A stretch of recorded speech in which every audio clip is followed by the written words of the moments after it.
ሰላም ጤና ይስጥልኝ የነገራት ቤተሰቦች በያላችሁበት ሰላምና ጤና ለእናንተ ይሁን። ወቅታዊ መረጃዎችን፣ ትኩስ ዜናዎችንና ያልተሰሙ እውነታዎችን ይዘላችሁን ቀርበናል። የዛሬው ነጋሪታችን ደግሞ የሚከተሉትን ዋና ዋና ጉዳዮች ይዘላችሁ መጥቷል። በፊንቴክ የመኪና ግዢ ኢንቨስትመንት ማጭበርበር ወንጀል ተጠርጥረው የነበሩ አርቲስቶች በከፍተኛ የገንዘብ ዋስትና ከእስር እንዲፈቱ ሲወሰን፣ በቲክቶከሩ መንሱር ጀማል ላይ ግን ተለዋጭ ቀጠሮ ተሰጥቷል።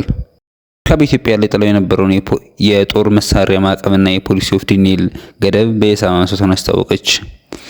ብፁዕ ቅዱስ አቡነ ማትያስ በሳውዲ አረቢያ በሞት ጥላ ስር ለሚገኙ ወገኖቻችን አስቸኳይ የምህረትና የደህንነት ጥሪ አስተላልፈዋል።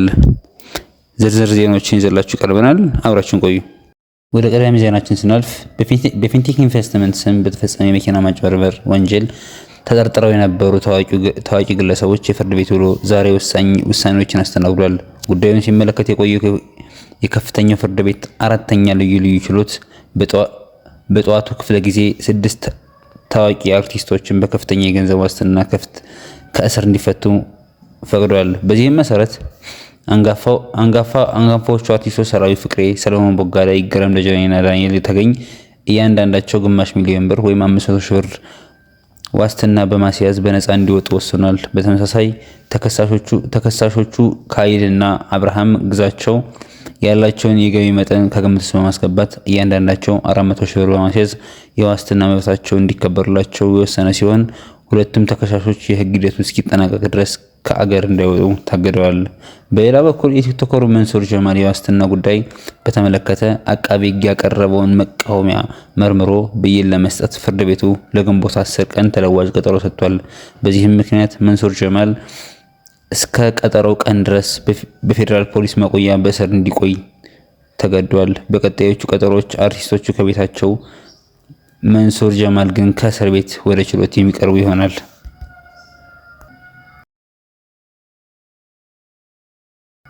ወደ ቀጣይ ዜና ስናልፍ አሜሪካ በኢትዮጵያ ላይ ጥለው የነበረውን የጦር መሳሪያ ማዕቀብ በይፋ ማንሳቷን አስታወቀች።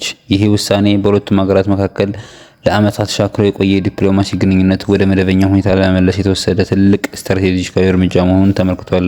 የአሜሪካ የመከላከያ ንግድ ቁጥጥር ዳይሬክቶሬት ዲዲቲሲ እስካሁን በኢትዮጵያ ላይ ተግባራዊ ሲደረግ የቆየው በመርህ ደረጃ ውድቅ የማድረግ ፖሊሲ ሙሉ በሙሉ ማንሳቱን አረጋግጧል። ቀደም ሲል በኢትዮጵያ ጋር ለሚደረጉ ማናቸውም የጦር መሳሪያ ግብይቶች እና የጸጥታ ትብብር ፍቃድ ጥያቄዎች ያለምንም ቅድመ ሁኔታ ውድቅ ይደረጉ የነበረ ቢሆንም አሁን ግን ዳይሬክቶሬቱ እያንዳንዱን የፍቃድ ጥያቄ እንደየሁኔታውና እንደየአስፈላጊነቱ እየገመገመ የሚያስተናግድ ይሆናል። ይህም የፖሊሲ ለውጥ ተከትሎ በሚደረግ የህግና የደንብ ማሻሻያ በኢትዮጵያ የጦር መሳሪያ ንግድ የተከለከለባቸው ሀገራት ዝርዝር ውስጥ ሙሉ በሙሉ እንድትወጣ ይደረጋል። ኢትዮጵያ ከዚህ መዝገብ መውጣቷ ሀገሪቱ መከላከያውን ለማዘመንና ለማዘመን የምታደርገውን ጥረት ለቴክኖሎጂ ሽግግር እንዲሁም ከአሜሪካ የጸጥታ ተቋማት ጋር ህጋዊ የጦር መሳሪያና ተያያዥ ግብይቶች ለማካሄድ ሰፊ በር የሚከፍትላት ይሆናል። የዲፕሎማሲ ባለሙያው እንደሚሉት ይህ እርምጃ አሜሪካ ከኢትዮጵያ ጋር ያላትን የጸጥታ ትብብርና መደበኛ ሁኔታ ለመመለስ ያሳየችውን ቁርጠኝነት ማሳያ ነው። ውሳኔውም ኢትዮጵያ በምስራቅ አፍሪካ ያላትን የጸጥታ ሚና ለማጠናከር፣ ወታደራዊ አቅሟን በዘመናዊ መሳሪያዎች ለመገንባት የምታደርገው ጉዞ እጅጉ እንደሚያግዝ ይታመናል።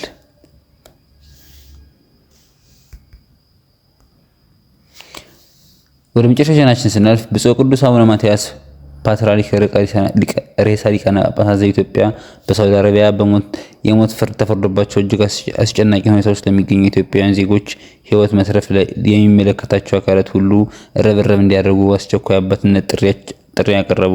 ቅዱስነታቸው ግንቦት 4 ቀን 2018 ዓ.ም ባስተላለፉት ጥልቅ መልእክት የኢትዮጵያ መንግስት የሳውዲ አረቢያ ባለስልጣናትና የዓለም አቀፍ የሰብአዊ መብት ተሟጋች ተቋማት የንጹሃንን ዜጎች ሕይወት ለመታደግ የበኩላቸውን እንዲወጡ አሳስበዋል። ፓትርያርኩ አትግደል የሚለው ሕግ በማንኛቸውም ምድርና ቋንቋ የሚሰራ መሆኑን በመጥቀስ የሳውዲ አረቢያ ባለስልጣናት የሁለቱም ሀገራት የረጅም ጊዜ ታሪካዊ ወዳጅነት በማሰብ በሞት ጥላ ስር ለሚገኙ ኢትዮጵያውያን ምህረት እንዲያደርጉና ቅጣታቸው ወደ እስራት እንዲቀየርላቸው በአባትነት ርኅራኄ ጠይቀዋል።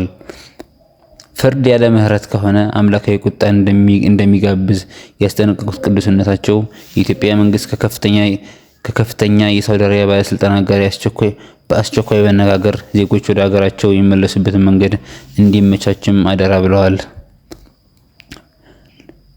ለተሻለ የኑሮ ተስፋ ተሰደው የሞት ፍርድ የተበየነባቸው እነዚህ ኢትዮጵያውያን የቋንቋ ችግርና የህግ አማካሪ ወይም ጠበቃ እጦት ሰለባ መሆናቸውን መልእክቱ አጉልቶ አሳይቷል። ወገኖቻችን በማያውቁት ቋንቋና ባልተረዱት የህግ ሂደት ለሞት ተዳርገዋል ያሉት ቅዱስነታቸው ዓለም አቀፍ ተቋማት ይህንን የፍርድ መዛባት ተገንዝበው ጣልቃ እንዲገቡ ጥሪ አቅርበዋል።